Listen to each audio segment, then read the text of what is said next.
Sen yaratgan olamu inson go'zal, sen yuborgan Mustafa Qur'on go'zal, sen buyurgan har amal iymon go'zal, ruhlari ichra so'ngani vijdon go'zal.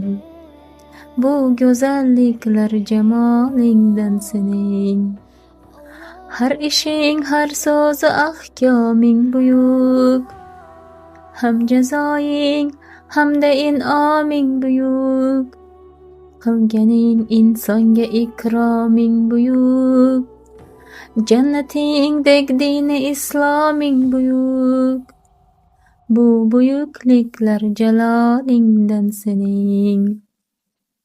Sen yaratmush ikki dunyoying tugal, har sifating hamma asmoying tugal, barcha manglaylarda imloying tugal, dillari ichra chekkaning zoying tugal.